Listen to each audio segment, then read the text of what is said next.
The morning I found 3 police cruisers in my driveway because I was changing my own oil in my garage, I knew Patricia Williams had finally crossed the line. She's standing there in her designer tracksuit, pointing at my 20-year-old Honda like it's some kind of crime scene, telling the officers I'm running an illegal commercial operation that's destroying property values. What she didn't know was that I own Mendoza Motors, the dealership where she just financed her brand new Escalade last month. Subscribe to HOA Revenge Stories if you want to see what happens when working people fight back. What's the most ridiculous thing your HOA has complained about? Drop a comment below. Picture this scene at 8:30 on a Saturday morning in Millbrook Heights, Michigan. I'm Carlos Mendoza, 48 years old, and I've been working on cars since I was 12 when my father taught me to change spark plugs on his '82 Chevy in the driveway of our rental house on the east side of Detroit. Dad worked double shifts at the Ford plant, but always made time on weekends to teach me that a man who can fix his own car never has to beg anyone for help. The smell of Valvoline and the sound of Mexican music from our neighbor's radio created the soundtrack of my childhood education in automotive independence. Those early lessons happened on concrete that was cracked from decades of Michigan winters, with tools that Dad had inherited from his own father, who immigrated from Michoacan in 1954. With nothing but determination and a willingness to work with his hands. Grandfather Esteban believed that mechanical knowledge was freedom. The ability to maintain your transportation meant you could always find work, always get where you needed to go, always solve problems without depending on others who might take advantage of your ignorance. My father, Roberto Mendoza, carried those same values into his own automotive education philosophy. Every Saturday morning, he'd pull the Chevy into our narrow driveway and demonstrate some aspect of mechanical maintenance while explaining the economic reality behind automotive independence. Mijo, he'd say in his mix of Spanish and English, rich people pay others to fix their problems. Working people learn to fix problems themselves. Those lessons extended beyond mere technical procedures to include broader life philosophy about self-reliance, problem-solving, and community mutual aid. Dad taught me that mechanical knowledge created opportunities to help neighbors, which built social connections that benefited everyone involved.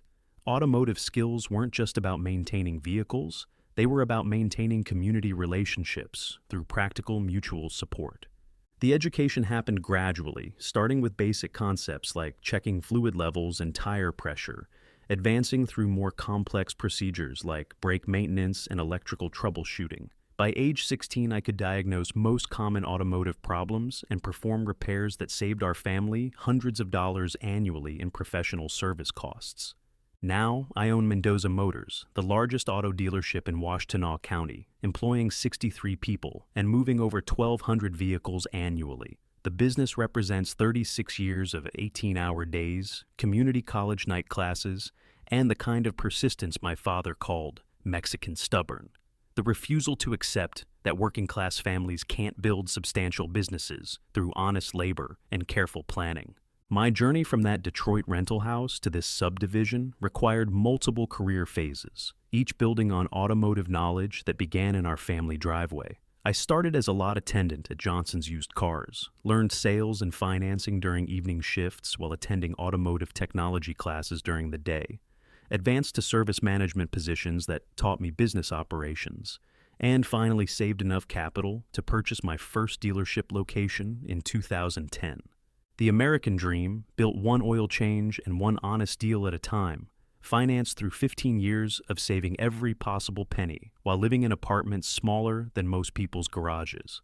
My wife Elena supported the vision even when it meant postponing vacations, driving used cars longer than necessary, and eating home-cooked meals instead of restaurant dinners.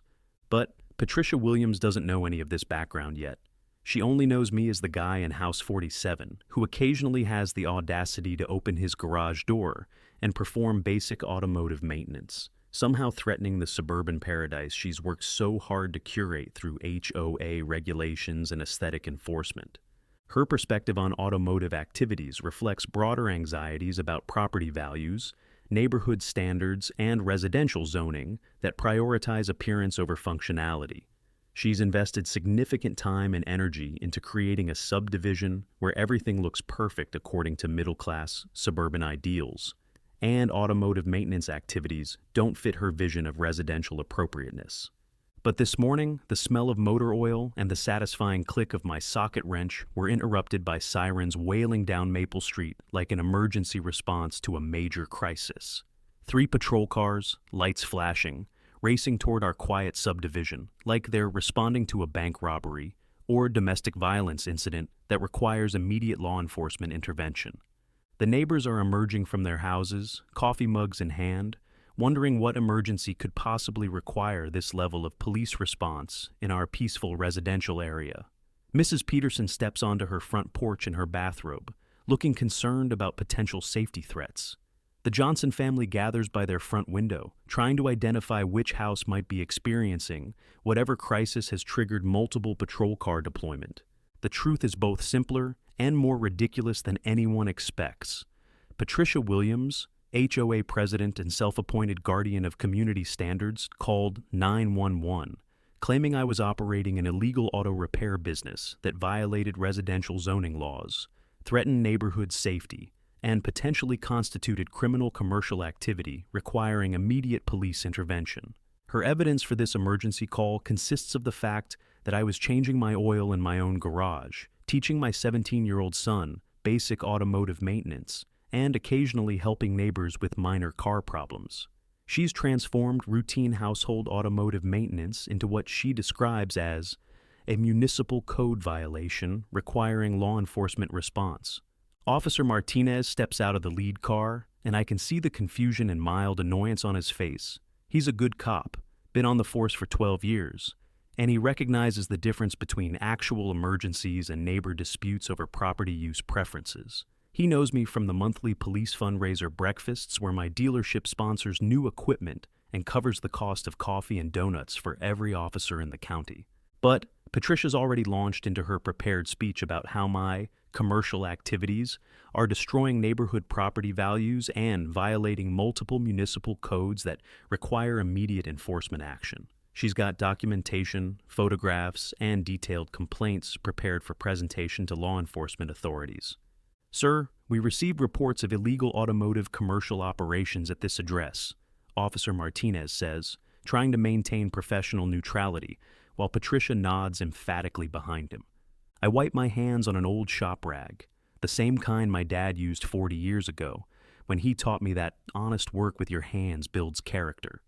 Officer, I'm changing the oil in my personal vehicle in my private garage. Last I checked, that wasn't a crime in Michigan. But Patricia's not backing down. She's got her clipboard out, the same one she uses to terrorize every family in our subdivision. He's been running this illegal shop for months. Tools everywhere, multiple vehicles, obvious commercial activity. This is a residential neighborhood, not an industrial zone. What she's describing as multiple vehicles is my daily driver Honda, my weekend project car, and my son Miguel's first car that we're restoring together. The obvious commercial activity is a father teaching his 17-year-old son the difference between a 10mm socket and a 12mm socket, skills that'll serve him better than any college course. Officer Martinez walks into my garage, and I can see him taking inventory. A rolling toolbox my grandfather brought from Mexico in 1965. A hydraulic jack that's helped me maintain every car I've owned for the past 20 years. An air compressor that sounds like a diesel truck but gets the job done. These aren't commercial equipment. They're the accumulated tools of someone who believes in taking care of what you own. Mr. Mendoza, do you operate a business from this garage? Officer Martinez asks, and I can tell he's hoping for a simple answer that'll let him clear this call quickly. I work on my own cars and help my son learn automotive maintenance. If teaching your kid life skills is illegal, then I guess I'm guilty. Patricia's getting more agitated. Don't let him fool you, officer. I've documented everything. Cars coming and going at all hours, noise ordinance violations, commercial vehicle parking in residential zones. The cars coming and going at all hours are Miguel's friends stopping by to watch him learn engine basics. The noise ordinance violations happen twice, both times before noon on weekends when city ordinances allow power tool usage. The commercial vehicle parking is my F-150 work truck, properly registered and parked in my own driveway. Officer Martinez looks at his watch. It's Saturday morning. He's got real crimes to investigate, and he's stuck mediating a dispute between a man changing oil and a woman with too much time on her hands. Ma'am, I don't see any violations here. Mr. Mendoza is performing maintenance on his personal vehicles in his private garage. But Patricia's not done. She pulls out her phone and starts scrolling through photos. I have evidence of multiple violations over the past 6 months: commercial equipment, non-residential vehicle storage, and clear zoning violations. That's when I decide it's time to introduce myself properly. Patricia, before this goes any further, I should probably mention that I own Mendoza Motors over on Stadium Boulevard. You know, where you bought that Escalade last month. The color drains from her face like oil from a cracked pan. She remembers now. The dealership visit, the financing paperwork, the salesman who mentioned that Mr. Mendoza himself likes to approve all the high-end vehicle loans personally. Officer Martinez is trying not to smile. Ma'am, is there anything else you need to report, or can we clear this call? Patricia's realizing she just called the police on the guy who employs half the mechanics in the county and holds the loan on her $75,000 vehicle, but she's dug herself too deep to back down gracefully. The regulations are clear. Residential zones prohibit commercial automotive activities. You're absolutely right about the regulations, I tell her. That's why I make sure my personal automotive maintenance stays personal. But since we're talking about regulations, I should probably mention that your Escalade's warranty requires service at certified facilities. My dealership handles all the warranty work for Cadillac in this region. The second patrol car is pulling away. Officer Martinez is wrapping up his report. Patricia's standing in my driveway, realizing that her complaint might have consequences she didn't anticipate. Of course, warranty service is just one consideration, I continue. There's also routine maintenance, emergency repairs, parts availability. It's amazing how interconnected automotive services can be in a community this size. Miguel chooses that moment to emerge from the house, carrying 2 bottles of water and wearing the Mendoza Motors t-shirt I gave him for his birthday. He's a good kid, honor roll student, planning to study mechanical engineering at Michigan State. Patricia's been complaining about his friends visiting to watch him work on cars, calling them disruptive elements in the neighborhood. Dad, is everything okay? Miguel asks, and I can see Patricia making the connection. The kid she's been harassing is my son. Everything's fine, mijo, just a misunderstanding about garage activities. Officer Martinez closes his report notebook. Mr. Mendoza, you're free to continue maintaining your personal vehicles. Ma'am, please remember that 911 is for emergencies. Have a good weekend, folks. As the patrol cars drive away, Patricia's left standing in my driveway, probably wishing she'd minded her own business. But she's committed to her position now. This isn't over. I'll be monitoring for any actual commercial activity. You do that, I tell her. And Patricia, your Escalade's due for its 15,000-mile service next month. My service department opens at 7 a.m. Monday through Friday. 2 weeks later, Patricia discovers what interconnected automotive services means in a small community. Her Escalade starts making an unusual noise, something in the transmission that needs immediate attention. She calls 3 local shops before learning they're all independent contractors who get their parts from Mendoza Motors. The 4th shop can squeeze her in, but they're backed up 2 weeks because their main parts supplier is prioritizing warranty work. She finally calls my service department. Maria, my service manager, is professional and courteous. We can definitely look at your transmission, Mrs. Williams. Our earliest opening is next Friday at 2 p.m. Next Friday? This is urgent. I need my car for work. I understand completely. Unfortunately, we're prioritizing emergency repairs and warranty work right now. But I can put you on our cancellation list if anything opens up sooner. Patricia learns to take public transportation for the first time in 15 years. The bus stop is 6 blocks from her house, and the schedule doesn't align perfectly with her real estate appointments. She starts walking more, which is probably good for her health, but not great for her attitude toward automotive maintenance regulations. Meanwhile, Miguel and I continue our weekend garage sessions. We've moved on from oil changes to brake repairs, and he's getting good with diagnostic equipment. His friends still stop by, and they're all learning basic mechanical skills that'll save them thousands in repair costs over their lifetimes. The real education happens the following month when Patricia's neighbor, Mrs. Chen, has a flat tire in her driveway. Patricia watches from her window as Miguel grabs his floor jack and teaches Mrs. Chen's teenage daughter how to change the tire properly. 20 minutes later, two neighbors have a new skill, and Patricia has a clearer picture of what actually happens in my garage. But the situation escalates dramatically when Patricia decides to file a formal complaint with the city zoning department. She submits detailed documentation spanning 6 months, photos of my garage from multiple angles, timestamps of when my garage door was open, license plate numbers of vehicles she claims don't belong to my family, and a written statement claiming ongoing commercial violations that threaten property values throughout our subdivision. Her complaint includes detailed architectural drawings of my garage layout, measurements of tool storage areas, and what she describes as evidence of systematic commercial automotive operations disguised as residential use. She's even included noise level readings taken with a smartphone app, claiming that my weekend activities violate municipal sound ordinances between the hours of 8 a.m. and 6 p.m. on Saturdays. The city responds by scheduling an official zoning compliance inspection, triggering a formal investigation process that could result in fines, forced garage modifications, or even legal action requiring cessation of all automotive activities on my property.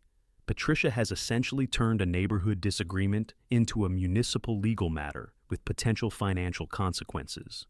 Inspector Rodriguez arrives on a Thursday afternoon, driving a city vehicle equipped with professional sound measurement equipment and carrying a clipboard thick with regulatory documentation. He's been doing zoning enforcement for 12 years, investigating hundreds of complaints ranging from legitimate commercial violations to neighbor disputes over lawn ornaments. The inspection process is thorough and methodical.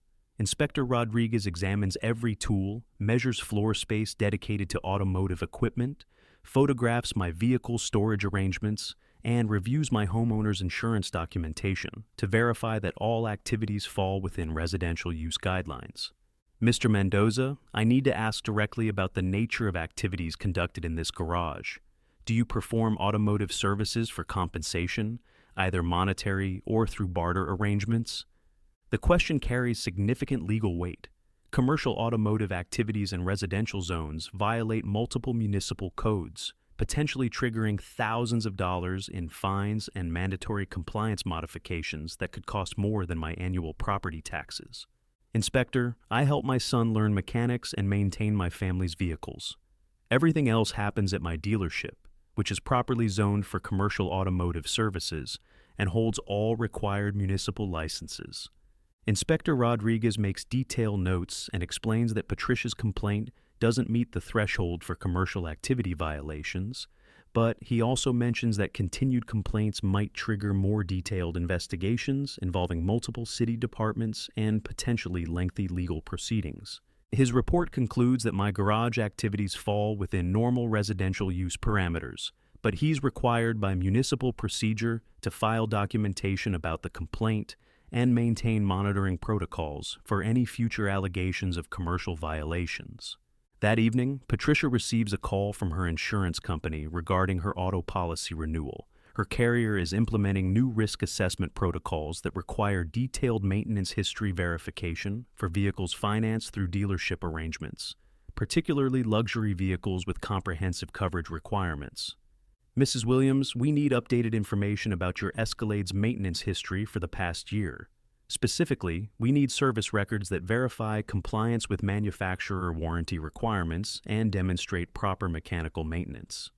Patricia realizes she needs official documentation from my dealership to maintain her insurance coverage at current premium rates.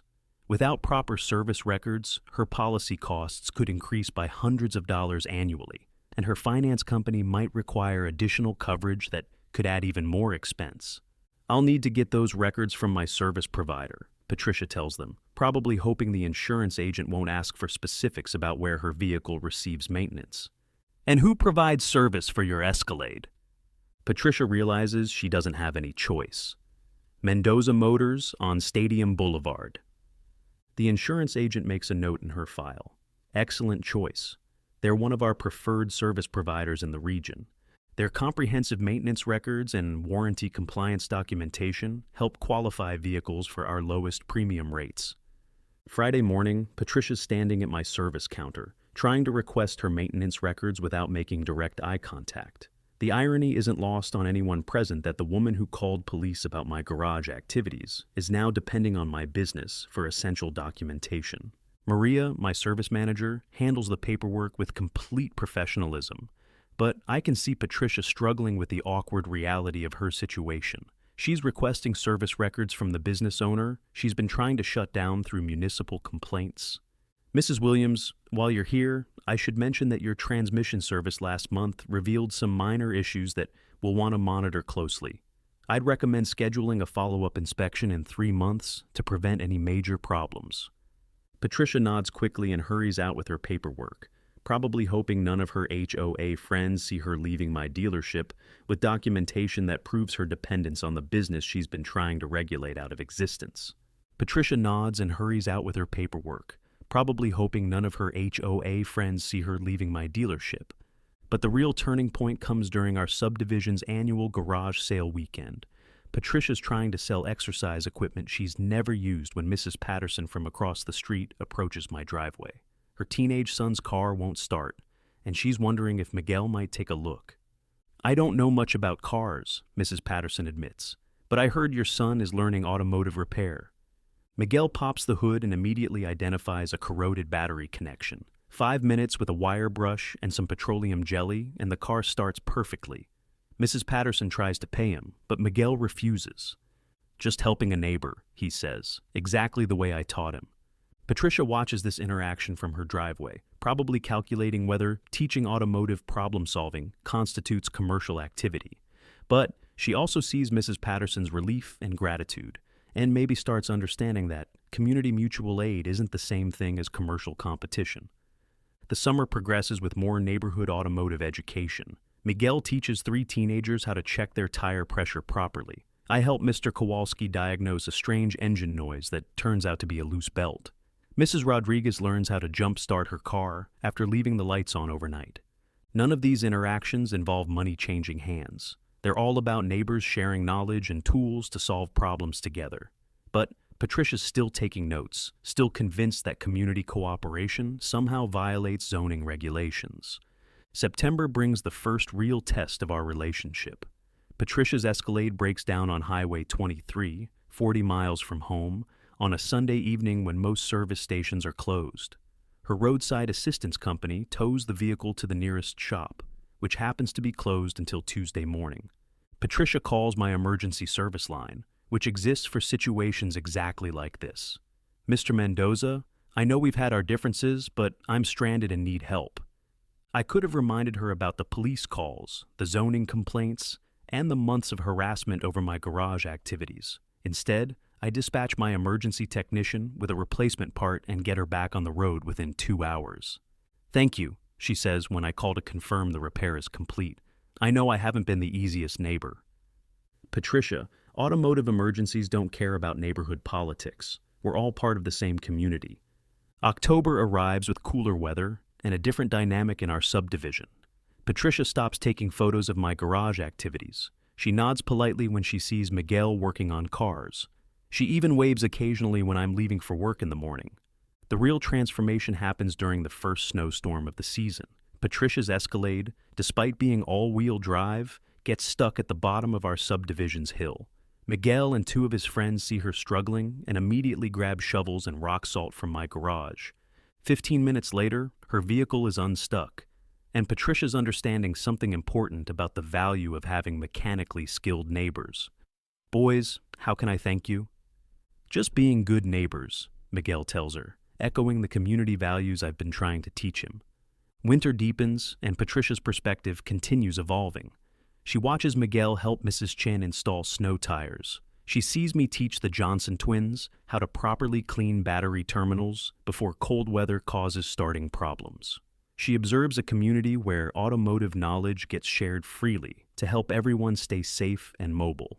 By February, Patricia's become an unofficial advocate for mechanical education in our neighborhood. She mentions to other HOA board members that automotive knowledge helps residents maintain their property values by keeping their vehicles in good condition.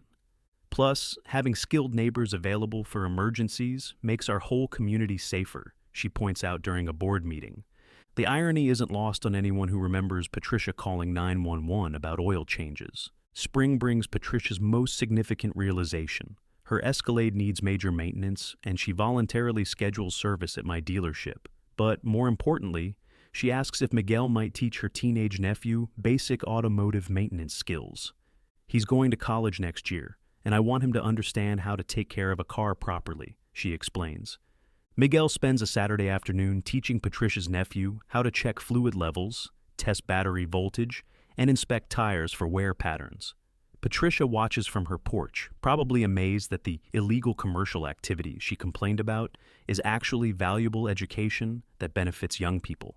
That evening, Patricia approaches me while I'm cleaning up the garage. "Carlos, I owe you an apology. I was wrong about what you do here." "Patricia, you were protecting your neighborhood the best way you knew how. I respect that, even if we disagreed about methods." I learned something important this year. Community isn't about everybody following the same rules. It's about people with different skills helping each other when needed. Summer returns, and our subdivision has found a new equilibrium. Miguel's garage sessions continue, but now they're recognized as community education rather than zoning violations. Patricia occasionally stops by to ask questions about her vehicle's maintenance needs. The HOA even passes a resolution recognizing resident expertise sharing as a valuable community resource, as long as it remains non-commercial and focuses on education rather than business operations. Miguel graduates high school with early admission to Michigan State's engineering program and a partial scholarship funded by the Michigan Automotive Dealers Association. His college application essay about learning community service through automotive education helps him stand out among thousands of applicants. Patricia serves as a reference for his scholarship application, writing about his willingness to help neighbors and share mechanical knowledge freely. She mentions that his garage education taught her about the value of practical skills and community cooperation. As Miguel prepares for college, Patricia approaches me with an unexpected request. "Would you consider teaching a basic automotive maintenance class for HOA residents? I think a lot of people would benefit from learning these skills." We organize monthly Saturday morning sessions in my garage, covering topics like tire rotation, fluid changes, and battery maintenance. Attendance grows from 5 neighbors to 15, with Patricia serving as the unofficial coordinator. The classes create exactly the kind of community connection that HOA organizations are supposed to foster. Neighbors who barely spoke before start working together on automotive projects. Knowledge gets shared freely, and everyone's vehicles stay better maintained. Patricia learns to change her own oil, check tire pressure, and perform basic diagnostic procedures. She's proud of these new skills and mentions them frequently when discussing community self-reliance with other HOA board members. Carlos taught me that being prepared isn't about being suspicious of your neighbors. It's about everyone having the skills they need to help each other when problems arise. Today, 30 months after Patricia called 911 about oil changes, she's become one of my dealership's most loyal customers and Miguel's biggest supporter in the neighborhood. She still carries her clipboard, but now she uses it to organize community improvement projects rather than document perceived violations. Her transformation from antagonist to advocate represents everything positive about suburban community development when people choose cooperation over conflict. The evolution of her perspective required patience, education, and consistent demonstration that community automotive knowledge serves everyone's interests rather than threatening property values. Her journey from complaint filer to program coordinator proves that even the most resistant community members can learn to appreciate practical skills sharing. Miguel's thriving at Michigan State now, maintaining a 3.9 GPA while majoring in mechanical engineering with a minor in business administration. He's working part-time at a local garage to gain additional hands-on experience while completing internships with Ford Motor Company's engineering division. His combination of academic excellence and practical experience has impressed professors and industry professionals alike. His college experience includes leadership roles in the Society of Automotive Engineers Formula SAE competition, where his team designed and built a race car that placed second in regional competition and qualified for national championships. His professors frequently comment on his advanced practical knowledge and natural teaching abilities, skills that trace directly back to our garage education sessions. The Formula SAE project required sophisticated engineering calculations, precise mechanical fabrication, and extensive testing protocols that demonstrated Miguel's ability to bridge theoretical knowledge with practical application. His team leadership during the manufacturing phase impressed faculty advisors and corporate sponsors who attended competition events. Miguel comes home every other weekend to help with the neighborhood automotive classes and maintain our family tradition of garage-based learning that now serves over 80 community members representing diverse backgrounds, ages, and skill levels. The program has expanded beyond basic maintenance to include advanced diagnostic techniques, hybrid vehicle systems, and even electric vehicle fundamentals. His teaching approach combines academic engineering principles with practical problem-solving methods, helping participants understand not just how to perform automotive procedures, but why specific techniques work best for different situations. His ability to explain complex concepts in accessible language makes him an effective educator for community members with varying technical backgrounds. Patricia stopped by last weekend to ask detailed advice about her nephew's first car purchase, demonstrating sophisticated understanding of automotive systems that would have been impossible before our community education program began. Her questions revealed genuine comprehension of reliability ratings, maintenance costs, insurance considerations, and total cost of ownership calculations. Carlos, I want to make sure he gets something reliable that won't need expensive repairs during college, but I also want him to learn maintenance skills like Miguel did. What kind of vehicle would be good for a student who wants to understand automotive basics while developing mechanical competence?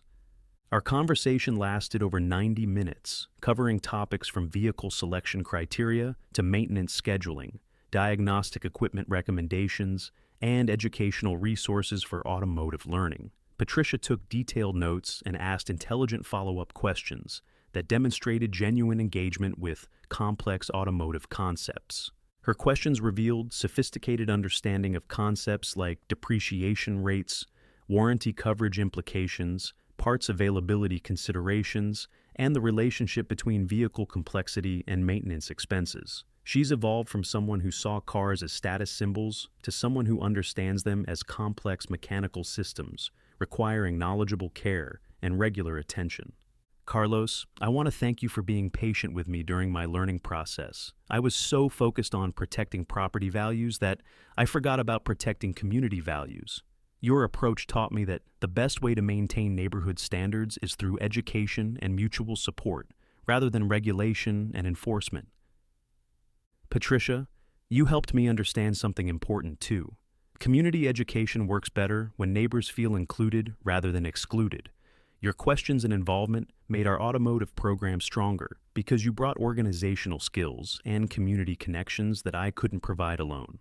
Her organizational abilities have been essential to the program's growth and sustainability. She coordinates scheduling, manages participant communication, maintains educational resources, and handles logistics for special events and guest presentations. Her administrative skills complement my technical expertise perfectly. The monthly garage sessions continue drawing participants from throughout our subdivision and 5 neighboring communities, creating a regional network of automotive education that's attracted attention from community colleges, high schools, and vocational training programs.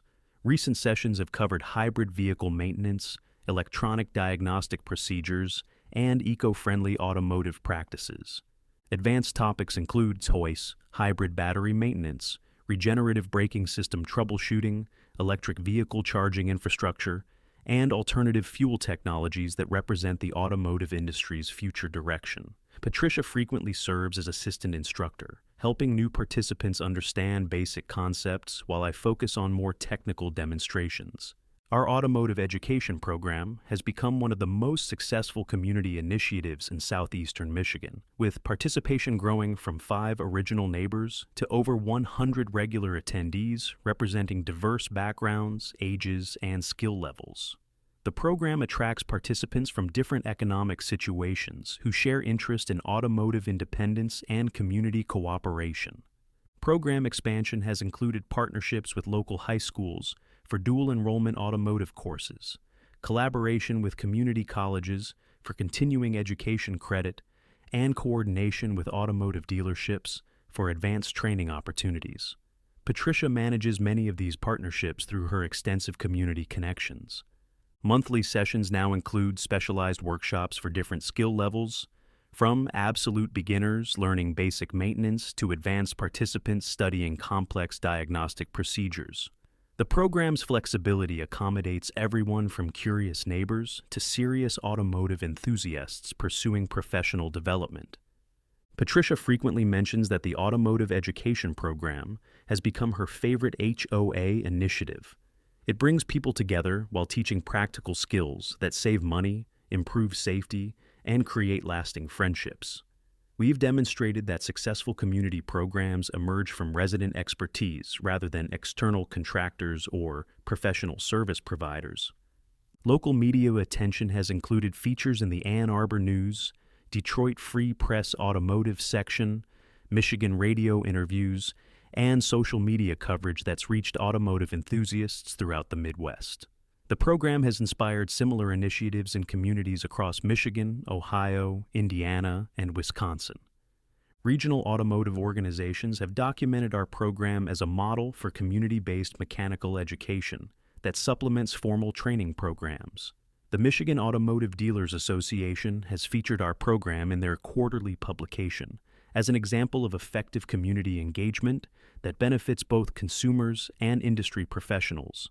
National attention includes coverage in automotive trade publications, community development journals, and educational research publications studying informal learning networks. Several universities have sent graduate students to document our program's development and impact on community social capital. But the real measure of our program's success came during last winter's severe ice storm, when half the subdivision lost power, and numerous residents experienced various vehicle problems ranging from dead batteries to traction issues on icy roads.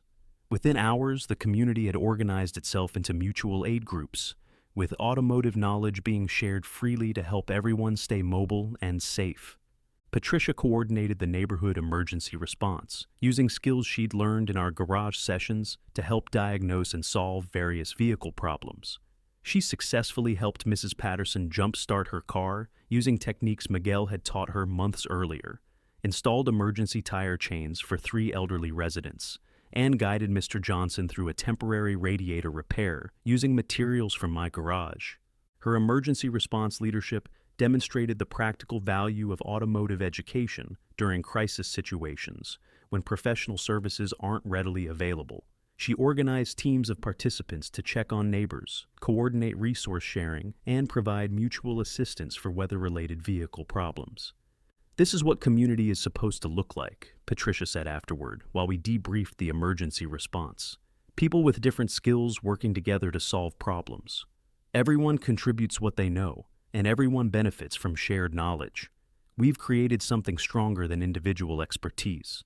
The transformation has been remarkable to witness over these past 30 months. Patricia evolved from someone who saw mechanical knowledge as a threat to neighborhood standards to someone who recognizes it as a community asset that benefits everyone.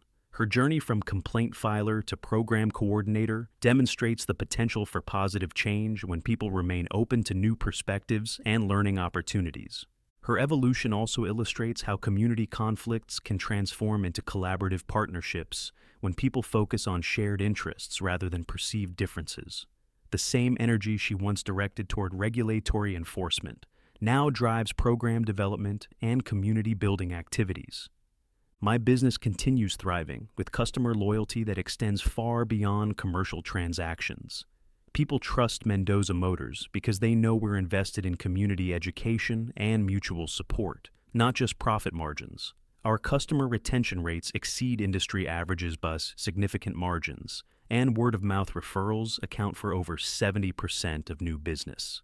The dealership's community involvement includes sponsoring high school automotive programs, providing internships for students interested in mechanical careers, offering discounted services for seniors and military families, and hosting annual scholarships for automotive education. Our commitment to community education has become a competitive advantage that larger dealerships struggle to replicate. Regional automotive industry recognition includes awards for community service, educational innovation, and customer satisfaction that reflect our integrated approach to business operations and community development. Miguel's college professors frequently cite our dealership as an example of effective industry-community partnerships. Miguel's engineering studies are progressing excellently, and he's already planning to return to Michigan after graduation to expand our family's automotive education programs. His current plans include creating a scholarship fund for students interested in mechanical trades and engineering careers, establishing partnerships with local schools for automotive curriculum development, and potentially opening a community college satellite program focused on practical automotive education. His involvement with the Michigan Automotive Dealers Association's Youth Development Committee has resulted in early acceptance to their leadership development program, positioning him for significant influence in the industry's future direction. His combination of academic achievement, practical experience, and community service makes him an ideal candidate for various automotive career paths. Industry professionals have mentioned Miguel as a rising talent who understands both technical automotive systems and community engagement strategies. His unique background, combining formal engineering education with grassroots automotive education, makes him valuable for industry initiatives focused on workforce development and consumer education. The HOA has become a regional model for other subdivisions interested in promoting practical skills, education among residents. Patricia frequently speaks at regional HOA conferences about the benefits of embracing resident expertise rather than restricting it through unnecessary regulations or excessive enforcement of aesthetic standards that ignore community functionality. We learned that zoning regulations should support community cooperation, not prevent it, she tells other HOA leaders. Automotive education strengthened our neighborhood while respecting residential standards. The key is distinguishing between commercial activity and educational community service that benefits everyone. Her presentations include detailed documentation of our program's development, statistical analysis of community satisfaction improvements, cost-benefit analysis of community education versus external service dependency, and practical guidelines for other HOAs interested in implementing similar resident expertise programs. Regional HOA associations have adopted modified versions of our automotive education model, adapting the concept to include other practical skills like home maintenance, gardening, financial planning, emergency preparedness, and small business development. Patricia serves as a paid consultant for communities developing their own resident expertise programs. State-level recognition includes documentation by the Michigan Department of Education as a best practice example of community-based learning that supplements formal automotive education curricula. The program has been featured in academic research, studying informal learning networks, and community social capital development. The ripple effects continue expanding beyond our immediate community. Miguel's college friends frequently visit during breaks to learn automotive basics, taking knowledge back to their own communities where several have started informal automotive education groups at their universities, spreading the model of peer-to-peer mechanical learning to college campuses. University automotive engineering programs have integrated elements of our community education approach into their curricula, recognizing that technical competence must be combined with effective communication skills for successful professional practice. Miguel's teaching experience has given him advantages in academic settings that emphasize both theoretical knowledge and practical application. Our annual Community Automotive Fair has become the largest event of its kind in southeastern Michigan, drawing over 3,000 visitors for demonstrations, educational workshops, classic car displays, vendor exhibits, and family activities. The event raises funds for local automotive education programs while celebrating the culture of mechanical knowledge and community cooperation. The fair includes competitions for young automotive enthusiasts, scholarship presentations for students pursuing automotive careers, vendor demonstrations of new technologies, and educational seminars covering topics from basic maintenance to electric vehicle infrastructure. Patricia serves as the fair's organizing committee chair, coordinating with vendors, scheduling educational presentations, and managing volunteer logistics. Corporate sponsors include major automotive manufacturers, parts suppliers, and service companies who recognize the fair as an effective way to connect with engaged automotive consumers. The event has become an important networking opportunity for industry professionals and community automotive enthusiasts. Local high schools send students to observe our community education model, incorporating elements into their career preparation programs. Automotive instructors frequently mention our program as an example of how formal education can be enhanced through community partnerships and practical application opportunities. The Michigan Department of Education has documented our program in their Community Partnership Resource Guide, recommending our model for other communities interested in developing practical skills, education programs that complement formal curricula. Educational researchers have studied our program's impact on participant confidence, mechanical competence, and community social capital. Regional economic development organizations have recognized our program's contribution to workforce development in the automotive sector. By providing foundational mechanical education, we're helping prepare community members for automotive careers while improving overall mechanical literacy that benefits everyone who owns vehicles. Drop a comment sharing your worst HOA nightmare story. We've all dealt with overzealous board members who mistake community cooperation for commercial competition. Hit that subscribe button if you want more stories about ordinary families, standing up to suburban bureaucrats through patience, practical skills, and persistence that transforms opposition into collaboration. Next week, we're covering a marine biologist whose HOA tried to ban his koi pond research, not realizing he monitors the water quality systems for their entire subdivision. Sometimes the best revenge is just letting people discover how much they depend on the expertise they're trying to regulate through ignorance rather than understanding. Remember, strong communities are built on shared knowledge and mutual support, not clipboard enforcement and zoning paranoia. The people trying to protect property values often discover that neighbor cooperation and skill sharing are the best protection of all. When residents work together to solve problems, property values improve naturally through increased community satisfaction and practical mutual aid that benefits everyone. What's your worst HOA horror story? Drop it in the comments below. Your experience might help someone else going through the same battle. Hit that subscribe button if you love seeing bullies get what they deserve, and ring that notification bell for more HOA Revenge Stories, where justice is served ice cold. Thanks for watching HOA Revenge Stories, where we prove that every HOA Karen eventually meets their match.